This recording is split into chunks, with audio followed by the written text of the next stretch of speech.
Video बघत असलेल्या प्रत्येकाला महाप्रपंचतर्फे तेजस तुंगारचा सप्रेम जय शिवराय, सप्रेम जय श्रीराम. आदित्य ठाकरे, उद्धव ठाकरे हे अजूनही त्या जुन्या झोन मधून बाहेर पडलेले नाहीयेत. जुना झोन त्यांचा कोणता? तेच ते त्यांचं रडगाणं. गद्दार, खोके, मिंदे. याच्या पुढे जाऊन उद्धव ठाकरे म्हणतात की कार्ट. श्रीकांत शिंदे यांना ते कार्ट म्हणतात की मला पद पाहिजे, मुख्यमंत्री पद पाहिजे, माझ्या कार्ट्याला खासदारकी पाहिजे. हे दुसऱ्याच्या मुलाला कार्ट म्हणतात. मग यांच्या मुलाला काय म्हणावं? तर ह्यांच्या मुलाला भरत गोगावले यांनी शेवडा पोरगा असं म्हटलेलं आहे. काय आहे ना की तुम्ही सतत एक गोष्ट जर बोलत राहिली की मिंदे मिंदे मिंदे मिंदे, तर खरे मिंदे कोण हे सुद्धा भरत गोगावले यांनी स्पष्ट केलं. या अगोदर एकनाथजी शिंदे यांनी सुद्धा यावर भाष्य केलेलं आहे की 2019ला मुख्यमंत्री पदाच्या हव्यासापोटी त्या खुर्चीसाठी काँग्रेस सोबत जाण्याचं मिंधेपण नेमकं कोणी केलं? हे इतरांना गद्दार म्हणतात, म्हणजे शिंदे गटाला गद्दार म्हणतात हे. पण 2019ला महायुतीला ज्यांनी मतदान केलं त्या मतदारांची गद्दारी कोणी केलेली आहे? ती ह्यांनीच केलेली आहे ना. तर ह्यांना अधिकार आहे का हा इतरांना गद्दार म्हणण्याचा, इतरांना मिंधे म्हणण्याचा? आता तर काय 6 खासदार सुद्धा निघून गेलेले, त्याच्यामुळे तर जळफळाट खूप होतोय, तडफडा खूप होतोय, अंगाची लाही लाही होतीये सध्या. खाऊ की गिळू असं झालेलं आहे शिंदे गटाला. त्यात परत आता बातम्या येत आहेत की यांचे 14 आमदार पण जाणार आहेत. मग आता ह्यांना हिंदुत्व आठवलं, रामभक्ती आठवली. नुकतीच त्यांनी त्यांची रामभक्ती दाखवली की रामरक्षा येत नाही, हनुमान चालिसा येत नाही, मारुती स्तोत्र येत नाही. आता म्हणे परत 18 तारखेला नागपूरमध्ये जाऊन करणार आहे रामभक्ती. नागपूरमध्ये जाऊन करण्याची गरज काय? महाराष्ट्रात इतर ठिकाणी कुठेही करू शकता. पुणे करा, नाशिक करा. नाशिकला तर आहे मंदिर चांगलं, काळाराम मंदिर. एवढीच रामभक्ती जागृत झालेली आहे तर अयोध्येला जाऊन या एकदा. संजय राऊत तर बोलले सुद्धा होते ना मध्ये की आम्ही अयोध्येला जाऊ, रामाचं दर्शन घेऊ, रामाची माफी मागू. माफी का मागायची? असा कोणता गुन्हा केलाय तुम्ही? असा काय आरोप आहे तुमच्यावर? काहीच नाहीये. काही दोष आहे का? काही चूक केली आहे का माफी मागण्या इतकी? केली असेल तर मग नक्कीच मागायला पाहिजे, त्यात वादच नाही मित्रांनो. पण ह्यांचं बघा कसं आहे की हे एकनाथ शिंदे यांच्या चिरंजीवांबद्दल बोलतात, त्याला कार्ट म्हणतात. ह्याच्या पुढे जाऊन उद्धव ठाकरे यांनी एकनाथ शिंदे यांच्या नातवाबद्दल सुद्धा भाष्य केलं होतं. काही गरज नव्हती. ते एवढंसं पोरग आणि त्याच्याबद्दल हे बोलले की म्हणे आता त्याला पण नगरसेवक करणार का? म्हणे अरे होतं द्या त्याला 21 वर्षांचा, नंतर पुढचं पुढं बघता येईल की. आणि त्याची काळजी तुम्ही का वाहता? तुम्ही तुमच्या गटाची काळजी व्हा. तुमचे 14 जण सोडून जाणार आहेत आता या 6 जणांनंतर. तेव्हा एकनाथ शिंदे यांच्या चिरंजीवांना म्हणजेच श्रीकांत शिंदे यांना कार्ट म्हणणं हे आदित्य ठाकरेला तर शोभत नाही. म्हणजे लहान तुंडी मोठा घास घेतल्यासारखंच येते. 3 टर्म खासदार आहेत श्रीकांत शिंदे, तेही लाखाच्या 2-2 लाखाच्या मताच्या फरकानं निवडून आलेले आहेत. हे काय असे कोणाचा बळी देऊन नाही आलेले. तेव्हा या ठाकरे पिता पुत्रांच्या या बोलण्यावर हे खरं तर अदवा तदवा बोलणं आहे. हे मिंदे काय, कार्ट काय, अंक काय, टपक काय. त्याच्यावर भरत गोगावले यांनी एक बोलकी प्रतिक्रिया दिली ती नक्की बघा मित्रांनो. भरत गोगावले काय बोलले हे ऐकण्याआधी एक छोटीशी विनंती आहे. बघा, आपल्याकडे 51 विद्यार्थिनींची लिस्ट आलेली आहे. ज्या विद्यार्थिनी काही या अनाथ आश्रमातल्या आहेत, नाशिक साईडच्या आहेत, नगर साईडच्या आहेत. त्यांच्या शालेय शिक्षणासाठीचा आपल्याला सोय करायची आहे या वर्षीची, वह्या, पुस्तकं, दप्तरं वगैरे सगळं. त्यानंतर कॅन्सरग्रस्त रुग्ण जे आहेत त्यांची आपण जी सेवा करत आलेलो आहोत ती अखंडपणे चालू ठेवायची आहे. त्यांचं भोजन, त्यांचे औषध उपचार. हालाकीच्या परिस्थितीतून कुठून कुठून आलेले लोक आहेत हे खेड्यापाड्यातून. आणि आपला दुष्काळग्रस्त बळीराजा आणि त्याचं कुटुंब जो जगाला पिकून खाऊ घालतो तो त्याचे लेकरं उपाशी. हे थोडंसं पटत नाही मला. म्हणूनच आपण अविरतपणे आपलं कार्य सुरू ठेवलेलं आहे परिवाराचं. तुम्हाला विनंती आहे की या सत्कर्मामध्ये, या कार्यामध्ये आपणही योगदान द्यावं, सहकार्य करावं. जीपे फोनपे क्रमांक तुमच्या समोर आहेत स्क्रीनवर, त्यावर तुम्हाला जे इच्छेनुसार मर्जीनुसार योगदान करता येऊ शकतं नक्की करा. ट्रान्झॅक्शनचा स्क्रीनशॉट व्हॉट्सअपवर नक्की ठेवा परिवाराच्या, म्हणजे त्याची रिसिप्ट बनवता येईल, त्याचा ट्रॅक रेकॉर्ड ठेवता येईल आणि नेमकं कार्य कसं चालू आहे आपलं हे तुम्हाला कळवता येईल वेळोवेळी.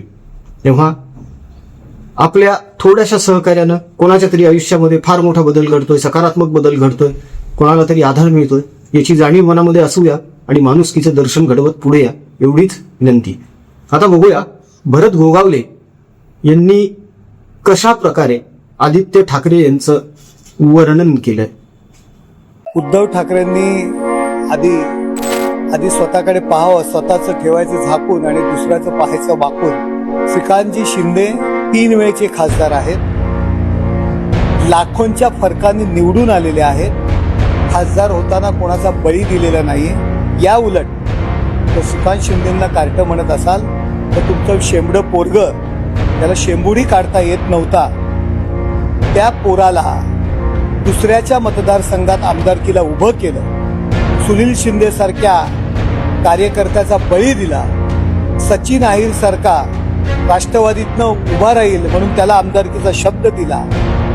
किशोरी पेडणेकरांना घरी बसवलं. 3 लोकांचा बळी देऊन आपल्या शेंबड्या पोराला आपण आमदार बनवलं. एकनाथ शिंदे घरोघरी दारोदारी त्या वरळीमध्ये फिरले म्हणून आपलं ते शेंबडं पोरगा आमदार झालं. आणि ताबडतोब कसलाही अनुभव नसताना, नगरसेवकाचा अनुभव नसताना पण तुम्ही त्याला मंत्री बनवलं. हे विसरलात का? स्वतःचं ठेवायचं झाकून आणि दुसऱ्याचं बघायचं वाकून ही परिस्थिती उद्धव ठाकरे यांच्यावर आलेली आहे. सर्वप्रथम आपल्या शेंबड्या पोराला आमदार आणि मंत्री का बनवलं? पहिल्याच वेळी निवडून आल्यानंतर आदित्य ठाकरे आमदार बनले, मात्र ते कॉम्प्रोमाइज करून आमदार बनलेले आहेत. सचिन अहिर यांना साईडला बसवण्यात आलं होतं, शिंदेंना साईडला बसवण्यात आलं होतं, सुनील शिंदेंना, आणि तेव्हा कुठे वरळीतून आदित्य ठाकरे आमदार झाले. मात्र आता 2029 हे परत आमदार होतील का याची काहीही खात्री नाही, शाश्वती नाही. कारण सचिन अहिर हे आता वरळीमधून उभं राहण्याची दाट शक्यता आहे. खरं तर वरळी हा सचिन अहिर यांचा बालेकिल्ला आहे, ज्याला आदित्य ठाकरे स्वतःचा बालेकिल्ला समजतात. उद्धव ठाकरे स्वतः तरी कधी निवडून आले का लोकांमधून? संजय राऊत निवडून आले का? नाही. हे मागच्या दरवाज्यानं सभागृहात गेलेले. मात्र श्रीकांत शिंदेंना कॉम्प्रोमाइज करावं लागलेलं नाही अशा प्रकारचं. असा बळी नाही द्यावा लागला त्यांना निवडून येण्यासाठी. 3 टर्म खासदार झाले तेही त्यांचं काम आहे त्या मतदारसंघामध्ये. म्हणून लोकांचा विश्वास आहे, जनतेचा विश्वास आहे की श्रीकांत शिंदे हे चांगले लोकप्रतिनिधी आहेत, आपली कामं करतात. एकनाथ शिंदे यांच्या कामाचा झपाटा सुद्धा आपण बघतोच आहोत. अशा परिस्थितीमध्ये आदित्य ठाकरे, उद्धव ठाकरे श्रीकांत शिंदेंना कार्ट म्हणतात. कार्ट 3 टर्म खासदार असलेल्याला. हे तर 2 टर्मचेच आमदार आहेत आदित्य ठाकरे. यांचं तरी काय कर्तृत्व आहे? वरळी मतदारसंघामध्ये आदित्य ठाकरेंनी काय विकास केलाय हे कोणीतरी सांगू शकेल का? उभाठा गटातर्फे किंवा बोंगाराव तरी सांगू शकतील का? चला ते सोडा, स्वतः आदित्य ठाकरे हे तरी सांगू शकतील का? पर्यावरण मंत्री होते, पर्यटन मंत्री होते, काय केले ह्यांनी? काहीच नाही. आरे मध्ये 8-8, 10-10 वर्षांची लहान लहान लेकरं घेऊन गेले आंदोलन करण्यासाठी, त्यांच्या हातात पाट्या दिल्या निषेधाच्या. हे यांचं कर्तृत्व. लोकाभिमुख कार्य यांच्याकडून काय झालंय आतापर्यंत? तर काहीही नाही, शून्य. तुम्ही दुसऱ्याला मिंधे म्हणता, आपण किती मिंधेपणा करत आहोत सध्याच हे बघा ना तुम्ही. अचानक पलटी मारलेली आहे, रामभक्ती सुरू केली तुम्ही, ह्याला मिंधेपणाच म्हणतात ना. आणि हे सगळं कशासाठी? तर ते 14 आमदार आता फुटून आहेत म्हणून. कारण 2029 पर्यंत तर निवडणूकच नाही आता. मग हा आटापिटा कशासाठी चालू आहे? ही धावपळ कशासाठी चालू आहे? ह्यांच्या वराती मागून घोडे आहेत मित्रांनो. बघा, जेव्हा घराबाहेर पडायचं होतं, लोकांमध्ये मिसळायचं होतं, तेव्हा हे पडले नाही. तेव्हा हे घरात दडी मारून बसलेले. आणि आता सगळं काही निघून गेलंय. एका मुख्यमंत्री पदाच्या खुर्चीच्या हव्यासापोटी उद्धव ठाकरे यांनी काय काय गमवलंय बघा. मुख्यमंत्रीपद गमवलं, आमदार गमवले, खासदार गमवले, पदाधिकारी गमवले, कार्यकर्ते गमवले, आणि सगळ्यात महत्वाचं म्हणजे जनतेच्या मनामध्ये असलेला सन्मान गमावला. आपल्या पिताश्रींची इतकी धगधगती कार्यकीर्त त्याला सुद्धा काळीमा लागला. हे दुसऱ्यांना कलंक म्हणतात. देवेंद्र फडणवीसांना हे कलंक म्हणतात. तुम्ही तुमच्या पित्याचा पक्ष इतक्या रसातळाला नेऊन ठेवला, त्या पक्षाचा आता गट झालाय, मग खरा काळीमा कोणी फासलं? ह्या प्रश्नाची उत्तरं कधीतरी यांनी एकदा स्वतःला विचारली पाहिजे. तरी देखील हे अजूनही आत्मपरीक्षण करायला तयार नाही. यांचं अजूनही तेच चालू आहे. संजय राऊत पण आता तसंच बोलायला लागले. ते मिंदे फिंदे गिंदे उंदे काहीतरी अशी भाषा वापरतात संजय राऊत सुद्धा. तरी बरे 100 दिवस जाऊन आलेत आणि एकनाथ शिंदे हे असलं काही मनावर घेत नाहीयेत. नाहीतर स्वप्ना पाटकर प्रकरण, पत्राचाळ प्रकरण बाहेर यायला वेळ लागणार नाही. आणि मग ही प्रकरणं बाहेर आल्यावर परत मग बोंबा मारायची नाही, बोंब नाही मारायची की बघा बघा सूडबुद्धीनं वागायले अशी बोंब मग नंतर मारायची नाही. आदित्य ठाकरे यांना सुद्धा कळलं पाहिजे की आपण स्वतः देखील लोकप्रतिनिधी आहोत. श्रीकांत शिंदे देखील लोकप्रतिनिधी आहेत. एकनाथ शिंदे लोकप्रतिनिधी आहेत आणि ते नावाजलेत. आता त्यांच्या कामाचा आवाका वाढलाय. आतापर्यंत असं म्हटलं जात होतं की एकनाथ शिंदे हे फक्त ठाण्यापुरतेच मर्यादित आहेत. आता नाही राहिलं तसं. ते आता महाराष्ट्रात भर नेते झालेले आहेत. गेले ना ओमराजे निंबाळकर सुद्धा हेच जाऊन आले ना तिथे धाराशिवला, भाषण ठोकून आले तिथे. सोडू नका ह्या गद्दारांना, सोडू नका ह्या गद्दारांना. हे आज म्हणतात असं की गद्दारांना सोडू नका म्हणून. 2019ला जेव्हा मतदाराची गद्दारी झाली तेव्हा जर भारतीय जनता पक्षाच्या लोकांनी अशी भाषा वापरली असती तर? कसं आहे ना, स्वतःचं ठेवायचं झाकून, दुसऱ्याचं पाहायचं वाकून, हा प्रकार आता उबाठानं बंद केला पाहिजे. सिरियसली बंद केला पाहिजे. नाहीतर अजून अधोगती होईल, अजून ह्यांची पिछेहाट होईल. आता या विधानसभा निवडणुकीमध्ये 20 आमदार आलेत फक्त, त्यातले 10 मुंबईचे आहेत. मग महाराष्ट्रभरामध्ये यांचे किती आहेत आमदार? 10. शिंदेचे किती आहेत? आता म्हणतील की नाही भाजप सोबत होते म्हणून आले. अरे तुम्हीच आरोप करायचे ना, भाजप सोबत 25 वर्ष सडलो, मग आता शिंदे सडतायत का? उलट त्याची तर प्रगतीच होत चालली. खासदार सुद्धा वाढले. आता 60च्या वर आमदार आहेत. कर्तृत्व आहे त्यांचं स्वतःच. इकडे काय? इकडे सगळं अंधारच आहे. तसंही अंधारे आहेतच पक्षात. राऊत आणि अंधारे मिळून कुलूप लावणारच आहे. हे दुसऱ्यांना नावं ठेवतात. यांच्याच पक्षातले विनायक राऊत आपल्या सुनेसोबत कसं वागलेले आहेत हे यांना दिसत नाही का?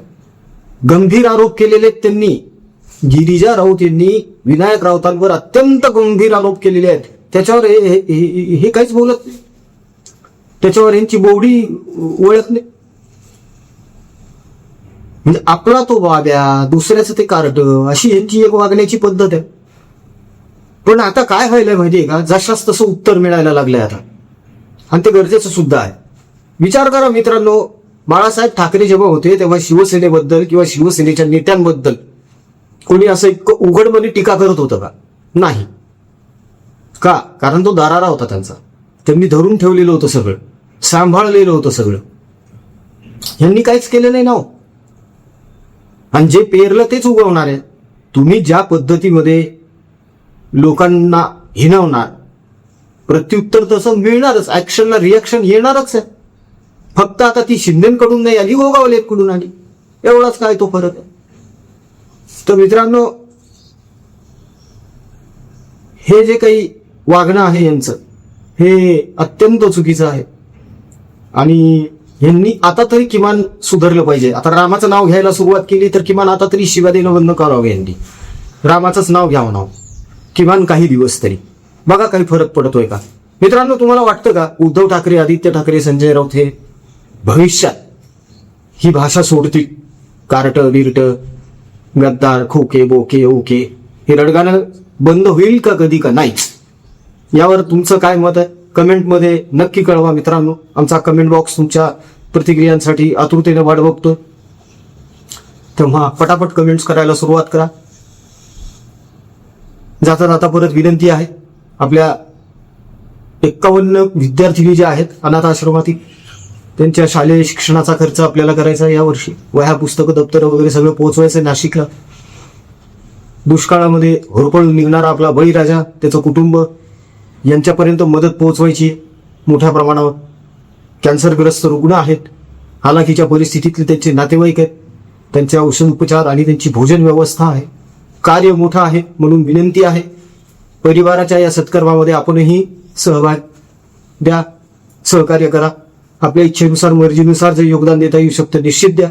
त्याचा स्क्रीनशॉट ट्रान्झॅक्शनचा परिवाराच्या व्हॉट्सअपवर पाठवा, म्हणजे त्याची रिसिप्ट पण बनवता येऊ शकेल. कार्य कसं चाललंय ते पण तुम्हाला व्हॉट्सअपवर कळवता येईल आणि ट्रॅक रेकॉर्ड पण ठेवता येईल. बघा, आपल्या थोड्याशा योगदानानं जर सकारात्मक बदल घडतोय एखाद्याच्या आयुष्यात, तर मदत करायला काय हरकत आहे मित्र. तेव्हा मन मोठं करून माणुसकीचं दर्शन घडवत पुढे या, ही विनंती. व्हिडिओ आवडला असेल तर व्हिडिओला लाईक करा, कमेंट्स करा, शेअर करा, चॅनलला सबस्क्राईब करा. जय हिंद, जय महाराष्ट्र, वंदे मातरम. जय शिवराय, जय शंभूराजे, जय भवानी, जय जगदंब, भारत माता की जय. जय श्रीराम.